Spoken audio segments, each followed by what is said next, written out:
Garo wakes up, surprisingly, in what seems to be a nursing bed. He quickly sits up and looks around. Where is he? Seems like just a regular empty room with a bed in it for some reason. Why is he here? Garo doesn't know. What happened? He remembers fighting that bird monster and another hero who turned out to be a monster in disguise, and then... nothing. Did he get knocked out? Garo's thoughts are interrupted by the sound of the door opening. Hey there, how was your sleep? Boros asks as he walks into the room. Garo rolls his eyes. First Phoenix Man and now this guy. These monsters just love abducting him in his slumber for some reason. And what the hell do you want? Boros laughs. Relax, I'm not gonna do anything to you. I just want to talk. Garo glares at him. What is up with all of you monsters and your obsession over me? First that Birdman and now you. Who the hell even are you? Boros shrugs. My name is Boros. I used to go by the title Dominator of the Universe back in the day. Garo scoffs. Who does this guy think he is? Dominator of the Universe? What a joke. Dominator of the Universe, huh? You're strong, I'll admit. But that's one lofty title. You monsters are all the same, overhyping yourselves to no end. Boros shakes his head. Firstly, he's not a monster in the scientific sense, but by now the alien is used to that confusion, and in the eyes of humans, Boros does qualify for what a monster is supposed to be, so he just lets that remark go. But doubting his title, that is a little annoying. You think it's just a title?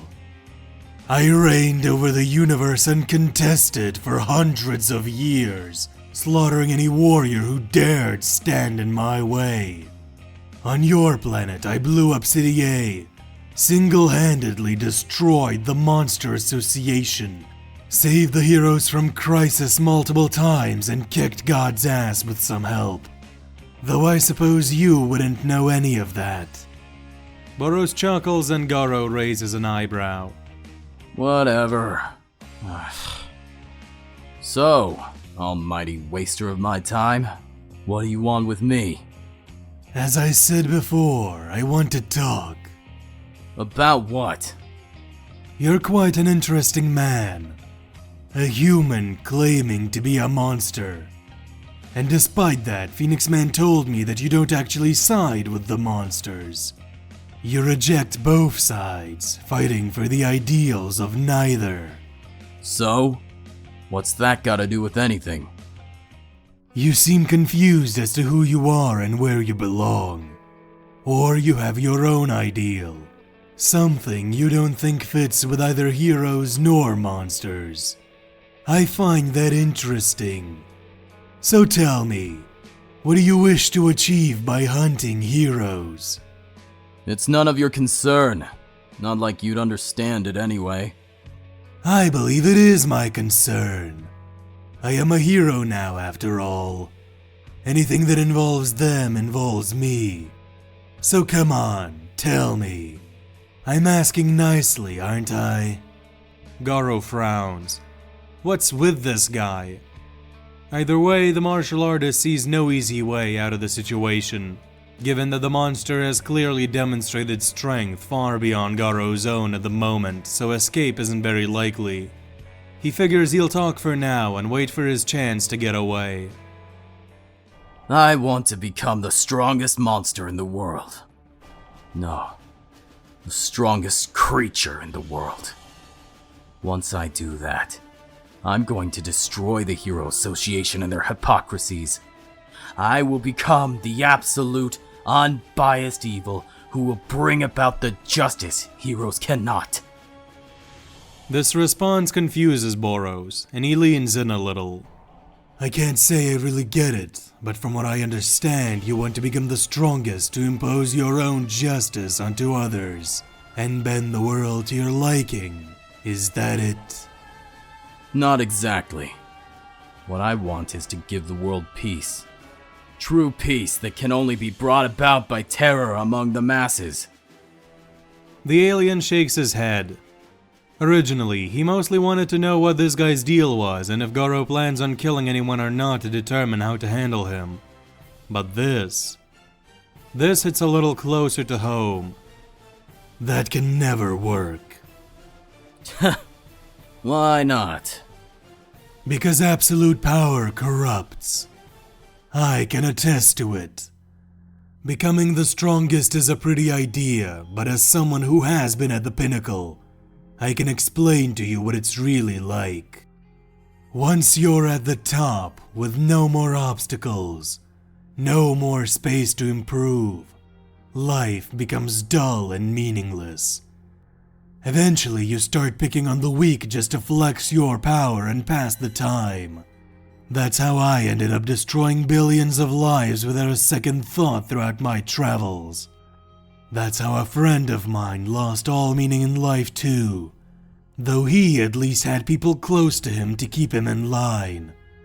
But you, as far as I can tell, you don't have that luxury. Becoming the strongest is an achievement, but being the strongest is nothing but a burden at the end of the day. Even if you somehow become the most powerful and bring about that peace or whatever else you desire, in the end you'll destroy it all yourself out of boredom. If you want to achieve anything good, I suggest you stop pursuing the mantle of the strongest. Boros finishes and Goro is left confused. Why is this guy suddenly trying to give him life lessons? I know what it's like to be on the side of the weak.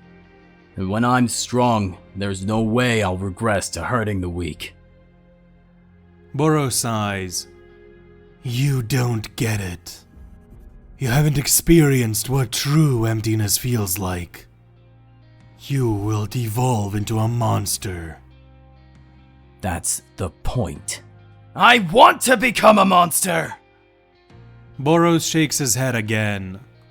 I suggest you think about this a little more in your own time, he says before turning around. But anyway, I'll go get you some water. Don't go anywhere. The alien walks out of the door. When he comes back a few minutes later, Goro is nowhere to be found.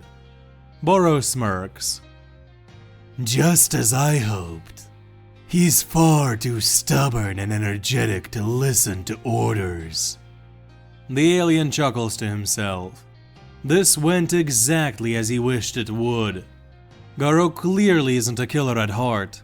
It's unlikely that he will cause too much real damage. The kid isn't doing all that much harm to anyone, and he's very entertaining to watch. And on top of that, Goro is strong-hearted and strong-willed, so there's no need to worry about God taking him over like Phoenix Man. Boros can just sit back and let the hero hunter grow stronger and eventually confront him when he's become a worthy adversary. Go on, Goro. Try your best to become the strongest if you wish. I will be waiting at the end. Boros smiles to himself before going back to his daily activities. Little does he realize what a costly mistake he's just made. Meanwhile, Saitama walks toward Kuseno's laboratory to pick up some stuff he left behind and move it into his new living space. Geno stayed behind to fill out some more paperwork for him in the meantime. Suddenly, the Baldy notices a figure running towards him. Some guy with weirdly shaped red hair and a spiral across his chest. A cool monster face mask too. Saitama squints a little to see him better, but just then the figure's speed increases and he dashes in with a wound-up fist, clearly intending to punch the hero in the head. Saitama yawns as he smacks the guy with a light backhand. Goro screams as he flies into an alleyway by the side of the road and slams his head into a dumpster, knocked out cold. Saitama murmurs something about disliking muggers, and keeps walking.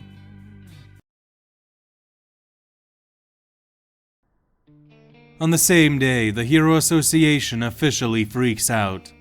On top of the disappearance of many heroes, including a Class S, Boros just got exposed as a monster. The Hero Association's status, popularity, ratings, trustworthiness, and funding are taking a nosedive already. News of the monster disguised as a hero take the world by storm and completely bury the Hero Association in complaints, accusations, and questions. All over the globe, various heroes and civilians alike are starting to get suspicious of the association and its secrets. How could they keep a monster and his minion under their wing and hide it from the public? Said minion being Rover, a dragon-level monster the supposed hero, Kenji, had been keeping for himself. Up until now, people thought that maybe the monster was just tamed by the hero, beaten into submission. But now it's become obvious why the beast obeys Kenji so loyally. He's a monster himself. The whole thing has blown up into a full-scale scandal, and it's only getting worse by the minute. The Hero Association tries to come up with some sort of explanation about Boros being an experiment, a human who volunteered to have genetic modifications grant him the appearance and powers of a monster. But the public quickly tears that story to shreds. If anything, that would just make the Hero Association look even worse if taken at face value. They're performing experiments on people. Throughout all of this, Boros is pretty relaxed. He's not particularly concerned about his identity being exposed. Sure, the public knows his secret now, but it's not like it affects him that much now that he's gained the trust and respect of the people who matter, the S-Class heroes. The alien doesn't have to worry about losing connection to those he actually cares about. If this had happened back when Saitama was broke and relying on Boros and Genos to get him money for a new house to replace the one the alien had destroyed, then the situation would have been a lot uglier for the Cyclops. But now that Saitama has a secure position as a member of the Godslayer unit and is getting paid good money, Boros doesn't have to worry about the Baldy knocking on his door demanding him to fix things anymore. And it's not like the heroes need to worry about losing their jobs either. Even if the association does sink, any previous hero with considerable power can easily get a job as some rich guy's bodyguard. Then again, that would mean less people patrolling the streets and protecting civilians from monsters. And the rioting is getting pretty bad in some places. Wait, why did he even think of heroes losing jobs? Since when? Boros shakes his head. The situation is more complicated than he thought it would be. For now though, the alien decides to push those concerns to the side and focus on something else. During the battle with Garo, Boros got a taste of something intriguing. The techniques the hero hunter used, those weird but devastatingly effective motions that somehow slashed Phoenix Man's wings apart with mere airwaves. That fluid style of combat that allowed Garo to deflect and redirect most of the attacks that came his way. Boros had seen something similar used before in his travels, but never to this degree. Before, he'd passed these techniques off as trickery used by the weak to try to gain an edge. But after seeing Garo, Boros realizes that this fighting style, whatever it may be called on this planet, could be a great weapon, especially when combating foes stronger than himself. And unlike blast portals and dimension hopping, this is something more up the alien's alley.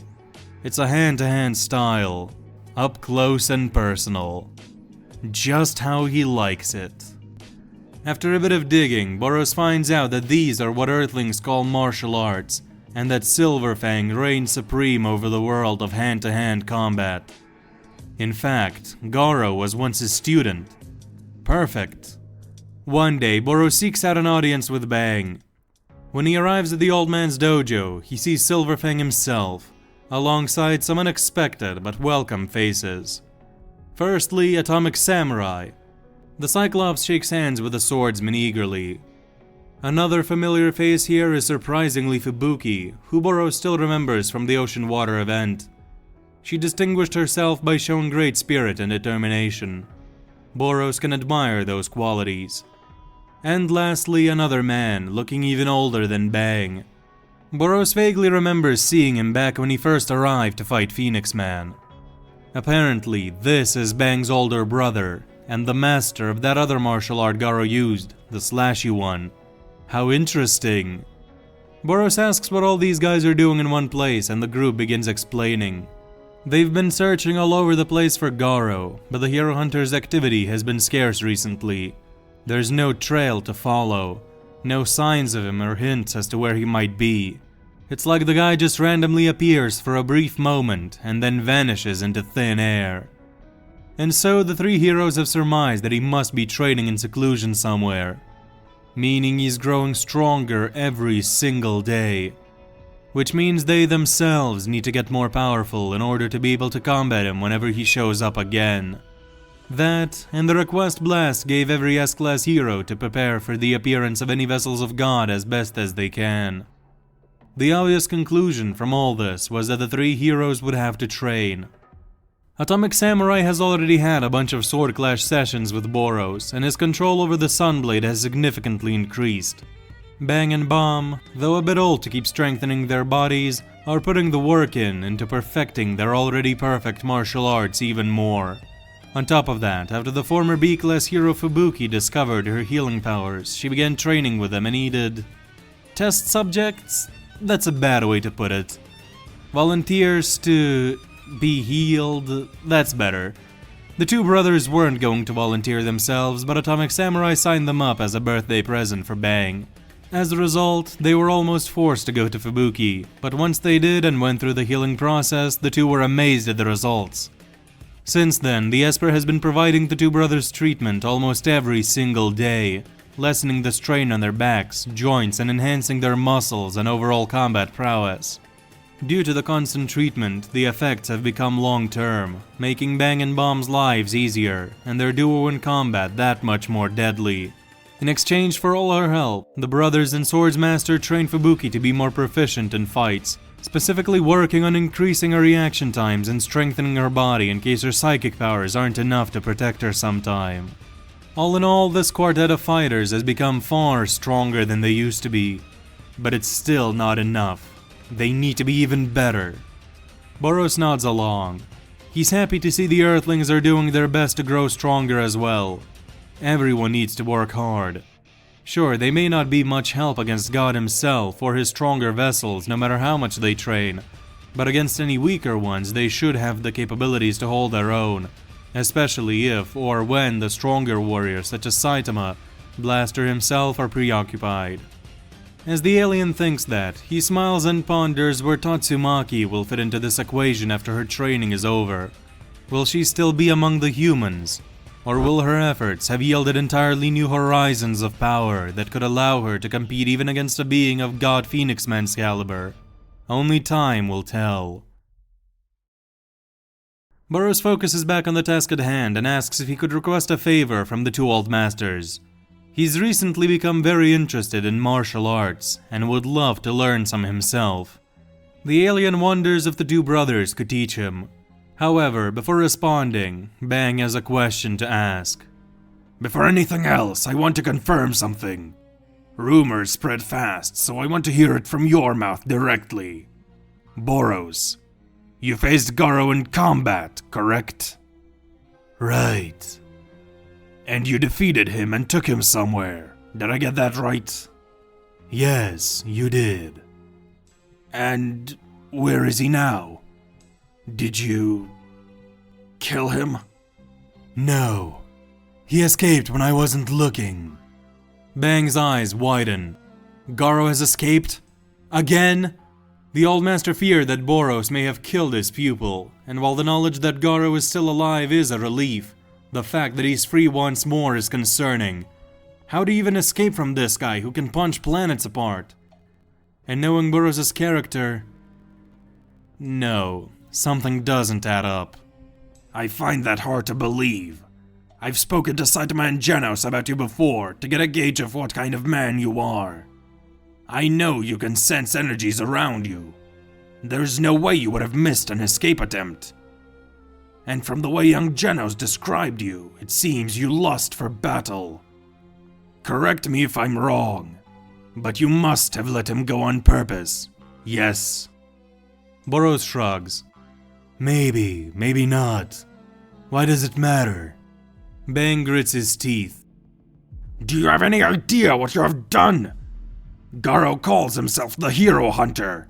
He maims one of my colleagues after another, and now he's free again. Garo evolves and learns quickly. Each time he battles, he gets stronger and stronger. He must be stopped at any cost, and you just let him go? Boros blinks a couple times. That's kind of the point. The kid grows stronger with every battle. Someday he might be an interesting opponent for me. And when I beat some sense into him, he can join back up with the heroes. Right now, he's not killing anyone, even though he easily could. Garo clearly hasn't gone down the monster route as he claims to have, so I don't really see a problem here. Bang sighs and shakes his head. Boros, you are strong, but that's exactly the problem. You do not understand how the weak feel. Garo is a menace terrorizing heroes all over. What does it matter if he kills them or not if he breaks their spirit? Chaldamper, for instance, still hasn't recovered from his battle with Garo. His wounds may have healed, but the scars in his mind are deep. The sight of Garo savagely tearing apart everything he'd worked to build. The fear he felt when Garo kept getting back up and wailed on him. And that's just one example of an S-class hero. The lower ranks are even more terrified. Add that to the mysterious being killing heroes left and right, as well as your exposure, and panic, as well as hero resignations are at an all-time high. Many heroes who remain are scared to even leave their homes, not to mention the regular folk. Garo is the last thing people need to see right now. Not to mention that his beatings have been getting more and more brutal recently. Bang sighs as he takes a few steps closer to Boros and stares up at the taller alien. When I fought Garo, I noticed some clear signs of monsterization. A black spiral ran all across his body, and his eyes were red. Tell me, has he become even less human since then? Boros thinks for a moment. Yes. Half of his face was... I know! I've seen the recordings of your fight. It is progressing. This is exactly why Garo has to be stopped.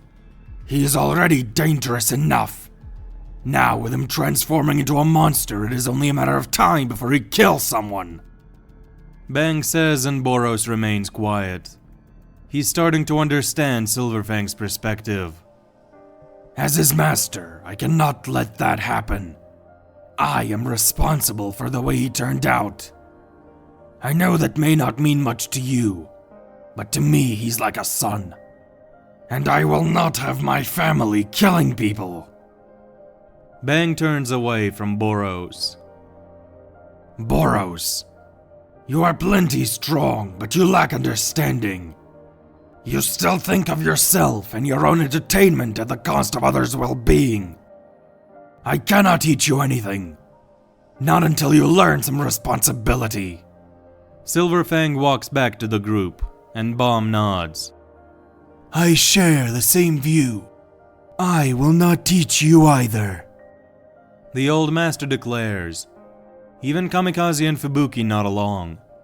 They respect Boros for the good he's done, but both of them realize that if the alien plans to live here long term, there are still things he needs to learn. Boros, for his part, is stunned. This is a first for him. In hundreds of years, he's never been told off like this by someone so much weaker than him. I see, he says as he thinks back to his past.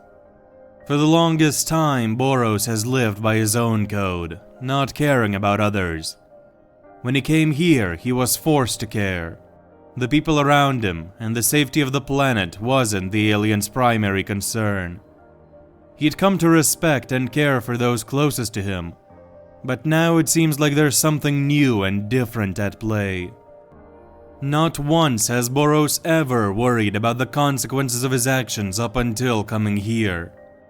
But now, it seems the effects his escapades can have on the world around him are starting to show themselves. Thinking back to it, there was also that one time.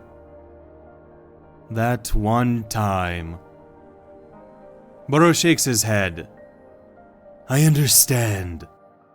He turns around and crouches down before jumping away. He needs to think about this. The alien lands a couple kilometers away from his mountain home and scoffs. Just as he thought he was getting better at aiming. Boros quickly walks over to the front door and opens it before walking in. Phoenix Man isn't home yet, but from the sound of gigantic fists slamming into an even more gigantic punching bag, the Cyclops quickly discerns that Goketsu is home. The monster's injuries healed a little while ago, and he's since been accepted into the household.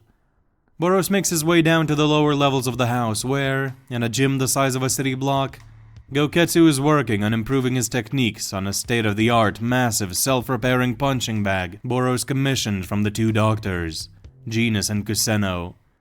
Other than this, the gym is rather empty, but the alien hopes to gather the hardest training weights the Earth has to offer to furnish the room more. Not that they'll be of any use to him. The only ones who can really make use of something like that are Goketsu and Phoenix Man. Maybe Rover if they get creative.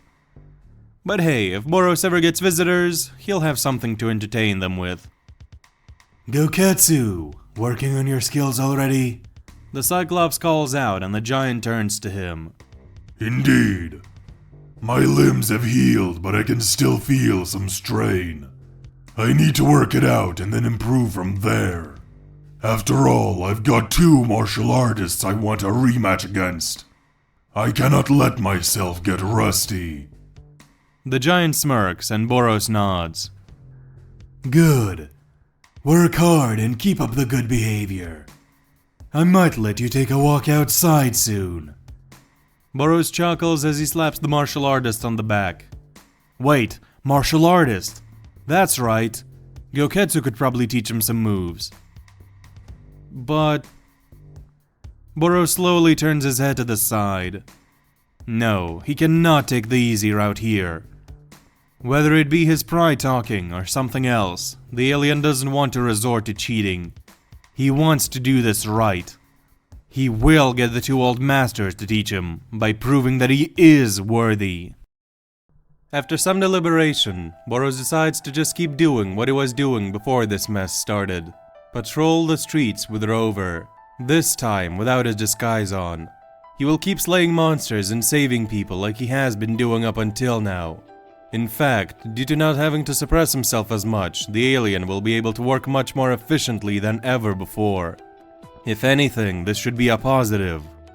On the first day of Boros patrolling without his armor, the people are afraid when they spot him, to say the least.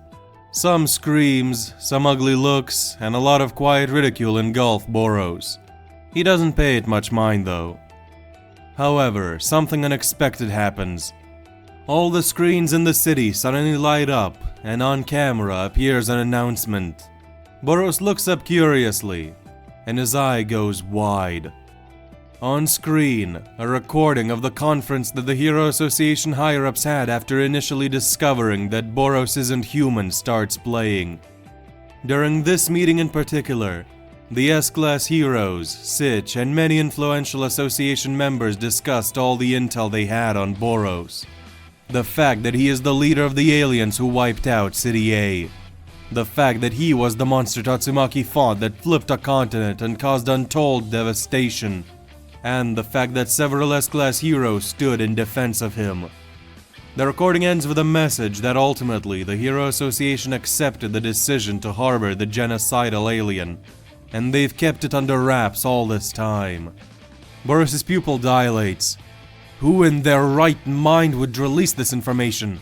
This will ruin the Hero Association. Elsewhere, McCoy smirks to himself. The Hero Association's Judas is quite pleased with his actions, and he has a feeling that his superiors will also appreciate this endeavor he's taken upon himself. This is an excellent chance to bring the Hero Association down. Boros looks around, unsure of what to do. Everyone around him was already terrified enough, but now the people panic even more. Some scream and run, some glare, and others, the more foolish ones, call out for his head right then and there, right to the alien's face. Boros clenches his fists. All this nonsense is starting to get old fast. Just when things were going so well too. A month ago, heck, maybe even a few days ago, the alien wouldn't have much cared for this exposure. He would have flipped all these people off and just gone home. But now, after what Bang said, he feels ticked off. Suddenly, Boros powers up, his aura rising into the sky. That's right! I am the alien who wiped out City A! I devastated your homes by flipping that continent! It's true! I forced the Hero Association to shelter me and they did, because otherwise I would have blown this whole planet into pieces! But hear me now!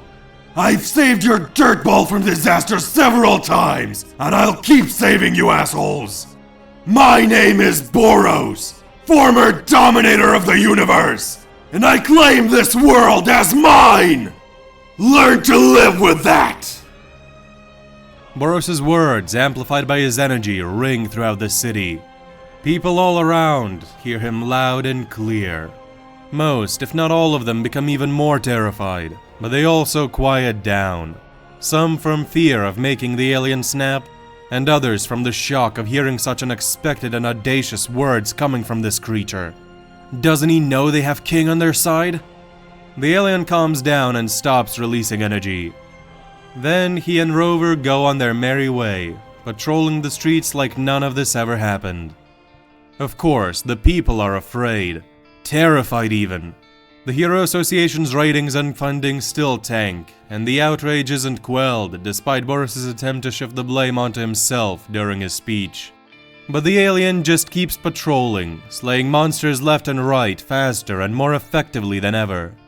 Pair that with respected figures like Metalbat, Darkshine, Atomic Samurai, Demon Cyborg, King, and various others all vouching for Boros being on humanity's side, and the situation ever so slightly shifts in the right direction for Boros, with few and very small, but noticeable groups of people starting to ask the question of whether Boros could live on Earth. A tide shifts when a My Mask, the guy who absolutely despises monsters and would never consider backing a monster for any amount of cash anyone could possibly offer him, actually puts in a good word for Boros and admits that he saved the heroes on multiple occasions. He even calls the alien a decent monster, which from the blue-haired pop idol is basically the highest praise any mysterious creature can get. My Mask's popularity and influence make his statement in particular very substantial, and the fact that he could never be bought to say these things makes his account even more reliable. The hero takes a hit to his reputation, and so does everyone else who backs Boros, but still, the whole thing pleasantly surprises the Cyclops, and, remembering how much he and Amai were at each other's throats back when Rover first came around, Boros decides to mend relations between himself and the pop idol by inviting the man to have dinner together at his place. Amai surprisingly accepts and arrives. Boros shows him around his mountain, explaining some of the architecture of his people and shocking the hero with some genuinely interesting displays, like the man-eating plant garden and the indoor magma waterfall. I must admit, I'm impressed. I did not expect a monster such as yourself to be capable of such admirable works of architecture. My Mask says as he sits down on an armchair. Boros takes a seat on a sofa in front of him. I am not a monster. I am an alien, as you Earthlings would say. But even on Earth, there are some monsters capable of thought. Like Phoenix Man, for example. Surely you are aware that he's working for the heroes now. I am. And while I'm not sure what to think of him yet, as much as I despise to admit it, you have proven yourself to be adequate as a hero. Speaking of that, I'm curious. What caused this change of heart? The last few times we talked, you were gunning for my execution. What's different now? Simple. While I still maintain my stance that most monsters have to be purged without mercy, you have displayed rational thinking, and most of all, your effectiveness as a hero is, well, to put it mildly, incredible. Your speed and power allow you to instantly kill any monster before it can cause any damage. Quite frankly, that is the ideal image of a hero that I strive to achieve someday myself. Ruthless in the face of injustice, and strong enough to destroy most evils without so much as a scratch. Amai clenches his fist and smiles. Cool it with the bootlicking. If this is your way to apologize for what happened with Rover a while back, you've already achieved it. Is there anything else you wanted to say? What I'm getting at is, would you perhaps be interested in training a disciple? Boros nearly chokes up. What? Don't tell me you want to train under me! The alien lets out a laugh. Amai frowns. I'm serious. I want to get stronger, and training with someone of your caliber is the fastest way to achieve my goals. Sorry, no can do. Alongside patrols, I have my own training regimen to keep. Taking in a disciple would only stunt my own growth. Come now, it can't be that bad. It is. I have lots of things to do. Why don't you try going to Saitama? I'm sure he's got nothing better to do these days, now that he's rich and all that. I would, but he doesn't seem like the type to be good at teaching. I'll try, though. Amai Mask says as he stands up. I'm glad we could establish an understanding between us. Thank you for your time. The hero says as he takes his leave. His destination? Saitama's home. Time passes, and while it takes a while, after a lot of damage control, things start to look a bit more stable for the Hero Association as a whole. Boros took the blame by claiming that he forced the heroes to shelter him under the threat of absolute destruction. If anything, they were trying to protect the world by hiding the alien's true form, and everyone is lucky Boros changed his mind on the matter before getting exposed.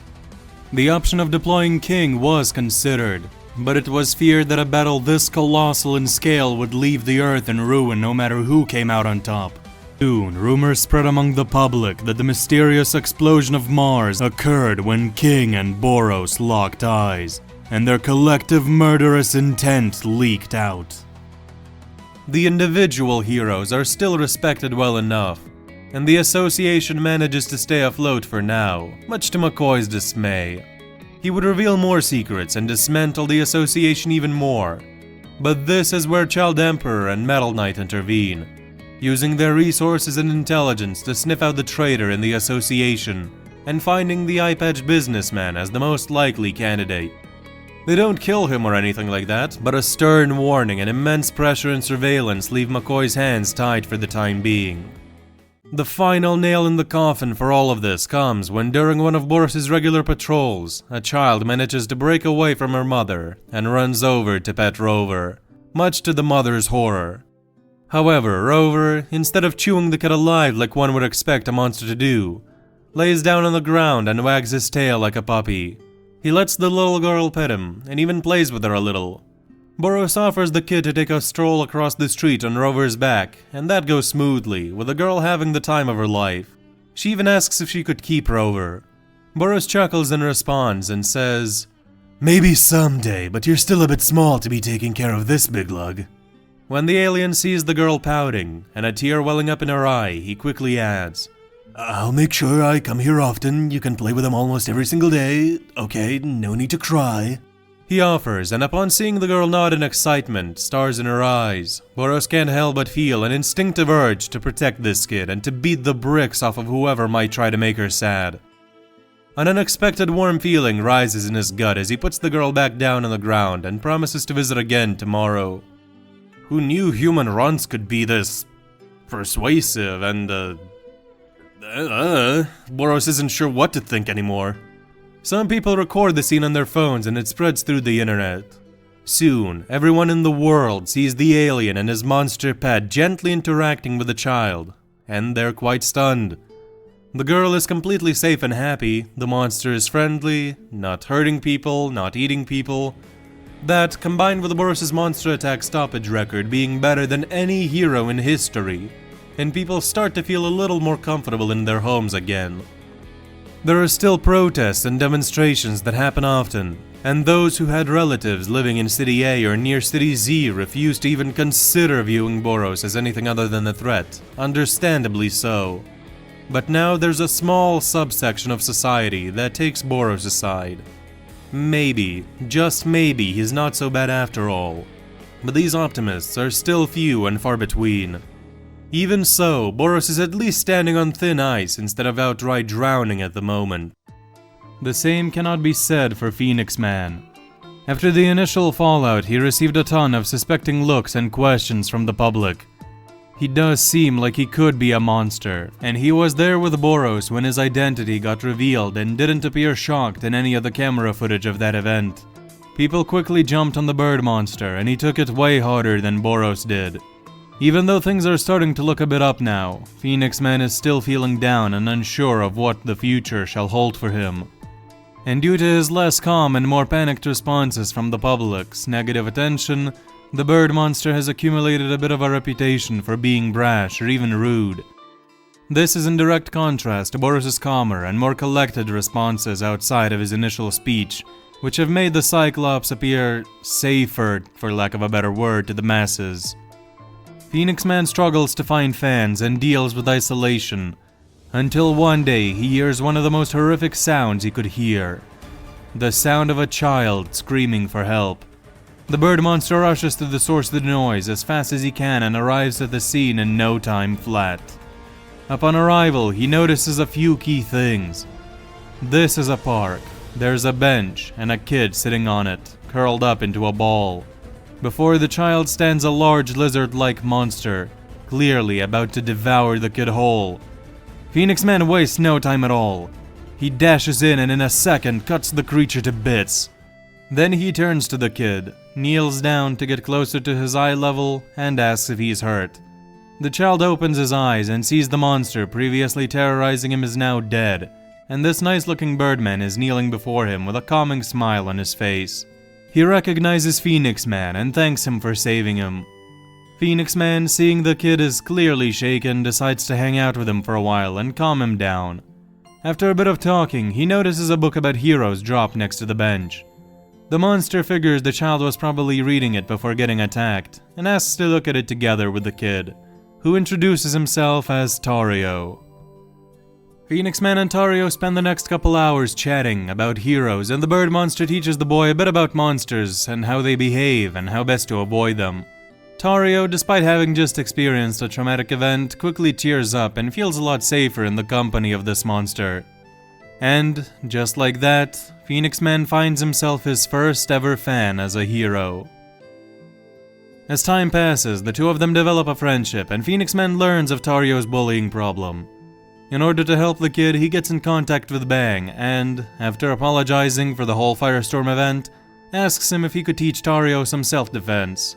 The old martial artist is busy with his own training and searching for Garo, but he agrees to help out by directing them to a martial artist friend of his, who teaches Tario just a little bit of combat skill. Phoenix Man makes the kid promise him to never use this strength for evil purposes or to hurt others, and Tario eagerly agrees. All this happens throughout the time it takes for Boros to gain that tiny bit of trust in the public eye. And throughout all of this, the alien keeps training and growing stronger and stronger in his free time, doubling down on his efforts now more than ever. He frequently spars with Saitama out in space, and astronomers are perplexed as nearly each night they see one of Jupiter's moons vanish from their telescopes. Well, at least for a week, until Saitama gets sick of it and the fights start happening less and less. And with a My Mask approaching him, Saitama has a whole new hurdle to deal with. However, for Boros, there is still one limit he desperately needs to overcome. The toll meteoric burst takes on his body.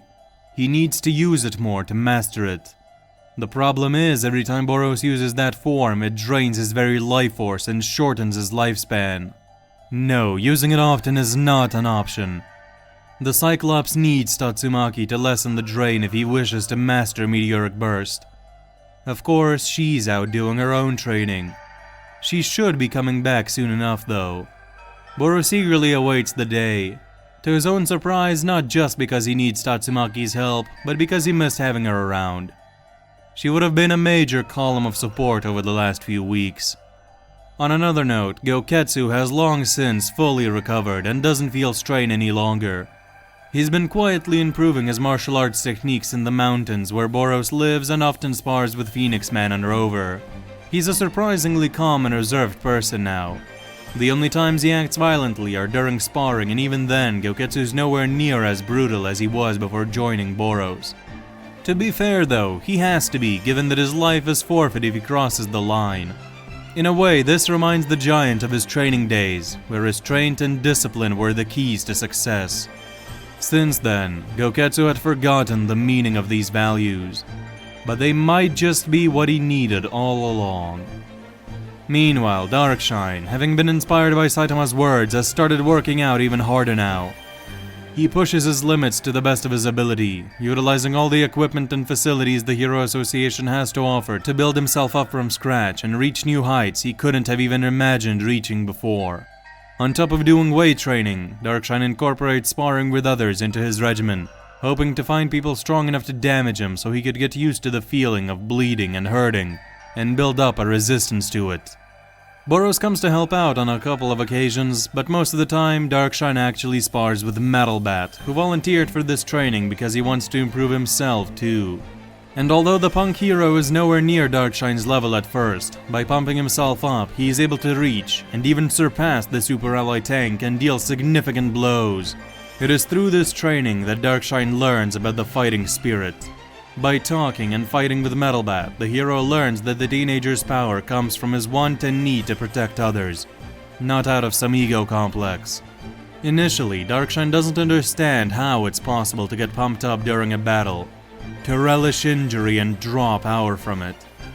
But over time, over many sparring sessions and many talking sessions, he starts to get it. Bang's group also continues their training, with Atomic Samurai in particular often deviating from their original regimen to go spar with Boros and master the Sunblade even further. This also results in Boros honing his rusty swordsmanship skills. However, not all is well, as Garo keeps running around and eventually comes across Drive Knight. The Hero Hunter catches the cyborg unprepared and without having sufficient data on the Hero Hunter.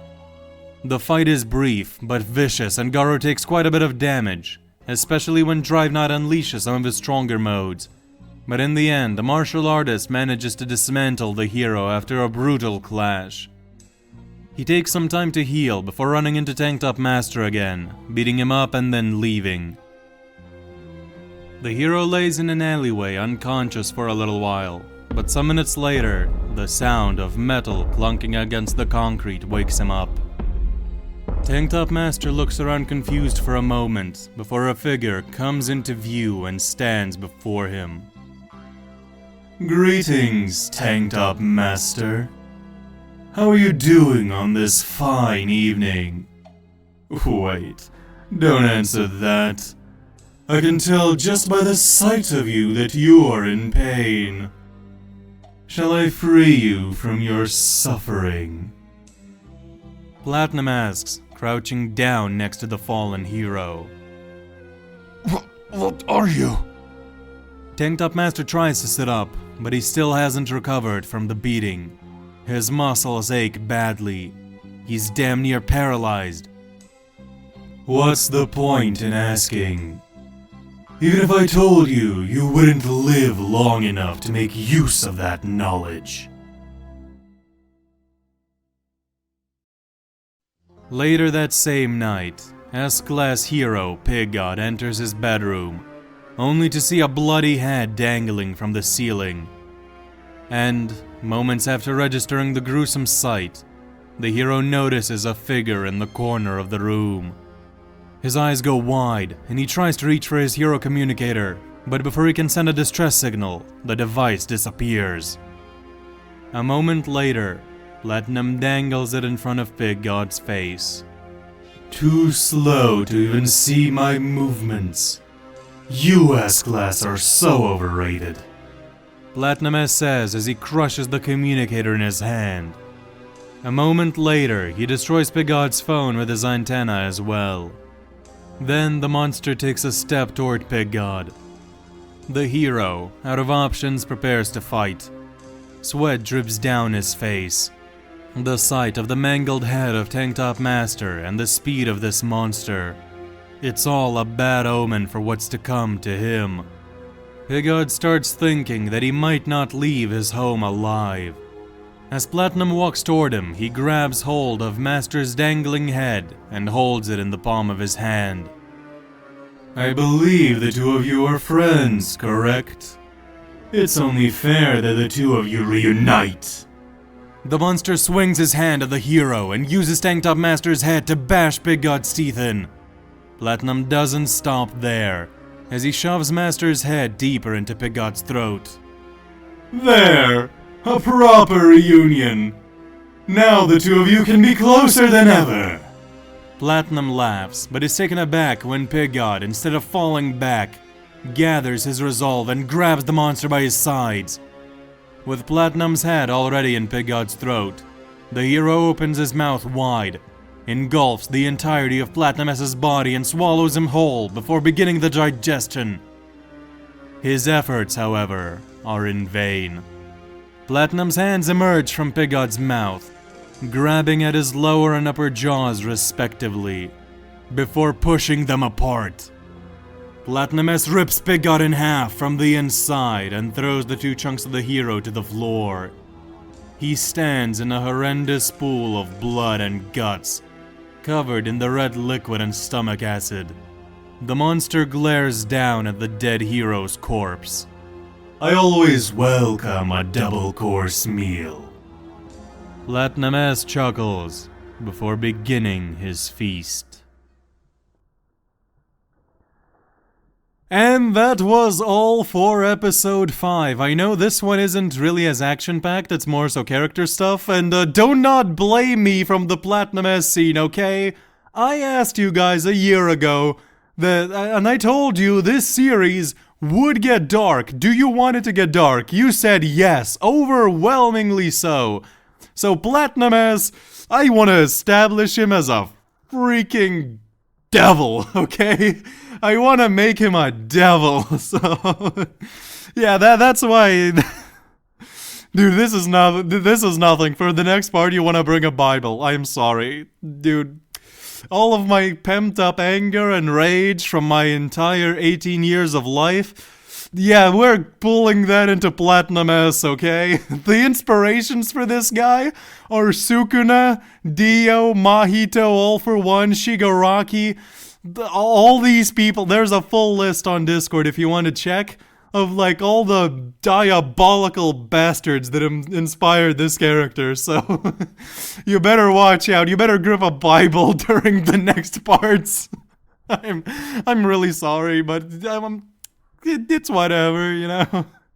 I do feel bad for some of the things that I do with him, but, you know, it's fiction at the end of the day, you know. Don't take any of this as real. And yeah, that's about it. So thank you all for watching, and I'll see you next time. Before that, I am terribly sorry for the wait. Honestly, like, the conditions for making the series have just not been right for the last few weeks. So apologies for the long wait. I'm actually, like, really sorry, but there just wasn't any way that I could do it any faster. However, the next part should come in about 2 weeks, maybe, because this one, the thing is, it was finished, like, by the end of the summer already, the script for this episode, but I changed so many of the things, and I basically rewrote huge sections of this part to make the story flow better and all that. Like, the general outline is still the same, but I rewrote tons and added a ton of new stuff as well, so it just kind of is what it is. I did not want to leave anything out, you know, so just kind of happened this way. But also, the next part is mostly finished, and that one does require some additional scenes, but nowhere near as many as this one, so I promise this one will not take nearly as long. 2 weeks is what I'm aiming for, maybe 3, and then episode 7, oh boy, episode 7, I am so excited about, but that one, at best, I'm hoping to get it out by New Year's. On New Year's, I'm hoping to get it out, but we'll see if that works out. If not, then it'll have to come later, but we'll see how that goes. But oh boy, episode 7. Oh boy. Oh man. But anyway, hope you enjoyed the video. Let me know if you like this one. Did I go too far with Platinum-S? Like, should I tone it back? I don't wanna, but I will if there's, like, if it becomes unbearable, like, obviously I will take into consideration what you guys want me to sort of do. Like, how far is too far?